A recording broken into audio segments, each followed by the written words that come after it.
Hello दोस्तों, स्वागत है आपका आर्यन नॉलेज वर्ल्ड के एक और नए एपिसोड में। दोस्तों, इस वीडियो में हम भारत में 25 जून 1975 में पूर्व प्रधानमंत्री श्रीमती इंदिरा गांधी द्वारा लगाए गए आपातकाल का संपूर्ण विश्लेषण करेंगे और आपको बताएंगे कि इस आपातकाल से आप क्या क्या सबक सीख सकते हैं।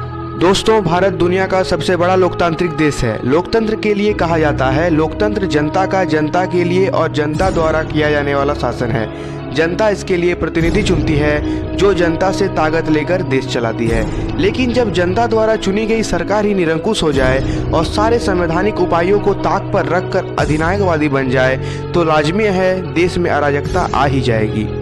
और भारत में 1975 में ऐसा ही हुआ, जब सत्ता न छोड़ने की मोह खुद को सबसे ताकतवर मानकर इंदिरा गांधी ने देश में आपातकाल लागू कर दिया।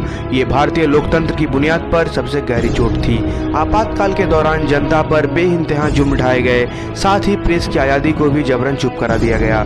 दोस्तों, आपातकाल को भारतीय लोकतंत्र के इतिहास में काले अध्याय के रूप में याद किया जाता है, लेकिन आपातकाल को याद रखना भी जरूरी है ताकि हमें ये मालूम रहे कि कैसे संविधान को ही हथियार बनाकर जनता के खिलाफ इस्तेमाल किया गया और हमने कैसे इस स्थिति से पार पाया।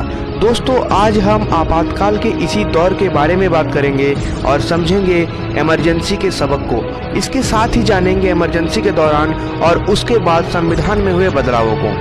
दोस्तों, 25 जून 1975 की रात को देश में आपातकाल लगाया गया। इस घटना को भारतीय लोकतंत्र का काला अध्याय माना जाता है। आज़ादी के बाद की बड़ी राजनीतिक घटनाओं में से एक है। आपातकाल के दौरान नागरिकों के मौलिक अधिकारों को स्थगित कर दिया गया और देश को एक बड़े जेल खाने में तब्दील करा दिया गया। दोस्तों, 26 जून 1975 की सुबह ऑल इंडिया रेडियो में तत्कालीन प्रधानमंत्री इंदिरा गांधी की आवाज़ में संदेश प्रसारित हुआ। पूरे देश ने इसे सुना। इंदिरा गांधी ने कहा, भाइयों और बहनों, राष्ट्रपति जी ने आपातकाल की घोषणा की है, लेकिन इससे सामान्य लोगों को डरने की जरूरत नहीं है। इसके साथ ही देश में आपातकाल का दौर शुरू हुआ। इसका प्रावधान देश में आंतरिक अशांति से निपटने के लिए भारतीय संविधान की धारा 352 के तहत किया गया है। लोगों के मौलिक अधिकार निलंबित कर दिए गए। देश भर में प्रेस सेंसरशिप लगा दी गई। इंदिरा गांधी का रेडियो संदेश प्रसारित होने से पहले 25 जून की रात को देश में आपातकाल लगाने का फैसला हो चुका था। आधी रात को ही प्रधानमंत्री ने तत्कालीन राष्ट्रपति फखरुद्दीन अली अहमद से इस फैसले पर दस्तखत करा लिए थे। आपातकाल लागू होते ही विपक्ष के तमाम नेताओं को गिरफ्तार करके जेलों में डाल दिया गया।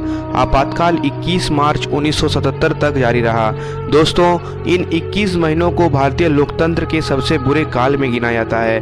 25 जून 1975 की आधी रात को देश में आपातकाल लगाया गया, लेकिन इससे पहले राजनीतिक कहमा-कहमी का माहौल था। बढ़ती बेरोजगारी, महंगाई और अत्याचार के खिलाफ तमाम विपक्ष सड़कों पर था।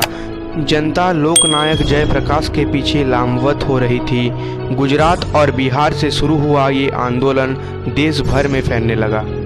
इंदिरा गांधी के सलाहकारों ने इस आंदोलन से सख्ती से निपटने की सलाह दी। उनसे कहा गया कि अगर सख्ती नहीं दिखाई गई तो उनकी सत्ता को खतरा है। दोस्तों, इससे पहले 1971 में हुए लोकसभा चुनाव में इंदिरा गांधी रायबरेली सीट से निर्वाचित हुई थी। इस चुनाव में इंदिरा गांधी ने विपक्ष के उम्मीदवार और मुख्य प्रतिद्वंदी राजनारायण को पराजित किया। चुनाव में सरकारी मशीनरी के दुरुपयोग के आरोप के साथ राजनारायण अदालत गए। 12 जून 1975 को इलाहाबाद हाईकोर्ट ने इंदिरा गांधी का निर्वाचन रद्द करते हुए उनके अगले 6 साल तक चुनाव लड़ने पर रोक लगा दी। मामला सुप्रीम कोर्ट गया। 24 जून को सुप्रीम कोर्ट का फैसला आया। सुप्रीम कोर्ट ने निर्वाचन रद्द करने के फैसले को सही ठहराया, लेकिन इंदिरा गांधी को प्रधानमंत्री बने रहने की छूट दी। वह लोकसभा में जा सकती थी, लेकिन वहां वोट नहीं कर सकती थी। दोस्तों, जेपी के नाम से मशहूर जयप्रकाश नारायण ने ऐलान किया कि अगर 25 जून को इंदिरा गांधी अपना पद नहीं छोड़ेगी तो अनिश्चितकालीन देश व्यापक आंदोलन किया जाएगा। दिल्ली के रामलीला मैदान से जेपी ने रामधारी सिंह दिनकर की कविता सिंहासन खाली करो की जनता आती है, इसको नारे की तरह इस्तेमाल किया। शाम होते होते सत्ता के गलियानों में गहमा-गहमी बढ़ गई। इंदिरा गांधी ने सलाहकारों से मंत्रणा की। उसके बाद आंतरिक उपद्रव की आशंका के मद्देनजर आपातकाल लगाने का फैसला किया। आधी रात को तत्कालीन राष्ट्रपति फखरुद्दीन अली अहमद से आंतरिक आपातकाल लागू करने का फरमान जारी करवा लिया गया। 25 जून की शाम को तमाम अखबारों की दफ्तरों की बिजली काट दी गई। इसके 21 महीने बाद यानी 21 मार्च 1977 को आपातकाल हटाया गया। आपातकाल लागू करने का फैसला कांग्रेस के लिए घातक साबित हुआ। इसके बाद हुए चुनाव में कांग्रेस की सबसे बड़ी हार हुई और मोरारजी देसाई के नेतृत्व में देश में पहली बार गैर कांग्रेसी सरकार बनी। दोस्तों, आपातकाल के दौरान जनता ने अपनी आज़ादी के सबसे बुरे दौर को देखा।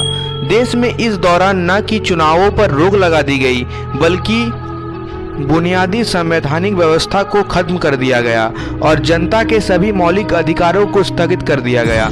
सरकार विरोधी भाषणों और किसी भी प्रकार की प्रदर्शन पर पूरी तरह पाबंदी लगा दी गई थी। दोस्तों, अब आइए देखते हैं आपातकाल के दौरान देश और समाज पर किस तरह का असर हुआ। दोस्तों, इमरजेंसी की घोषणा के बाद इसका नकारात्मक असर समाज के हर क्षेत्र में देखने को मिला। आपातकाल की घोषणा के साथ ही सभी विरोधी दलों के नेताओं को गिरफ्तार कर अज्ञात स्थानों पर जेल में बंद कर दिया गया। सरकार ने मीसा यानी maintenance of internal security act के तहत नेताओं को बंदी बनाया। विपक्षी दलों के सभी बड़े नेताओं मोरारजी देसाई, अटल बिहारी वाजपेयी, लाल कृष्ण आडवाणी, जयप्रकाश नारायण को जेल भेज दिया गया। चंद्रशेखर, जो कांग्रेस कार्यकारिणी के निर्वाचित सदस्य थे, उन्हें भी गिरफ्तार कर जेल में डाल दिया गया। इस दौरान ऐसा कानून बनाया गया जिसके तहत गिरफ्तार व्यक्ति को कोर्ट में पेश करने और जमानत मांगने का भी अधिकार नहीं था। दोस्तों, कुल मिलाकर कहा जाए तो आपातकाल यानी 25 जून 1975 से 21 मार्च 1977 तक आज़ाद भारत में भी उस समय की सरकार ने गुलामों की तरह रहने को मजबूर किया। इसलिए भारत के लोकतंत्र के इतिहास में आपातकाल के उस दौर को भारत में लोकतंत्र का काला दौर या अध्याय माना जाता है। तो दोस्तों, इसी के साथ अपना बहुत सारा ख्याल रखें और अगर आपने अभी तक हमारे चैनल RN नॉलेज वर्ल्ड को सब्सक्राइब नहीं किया है तो ज़रूर कर दें ताकि इसी तरह की जानकारी आपको मिलती रहे।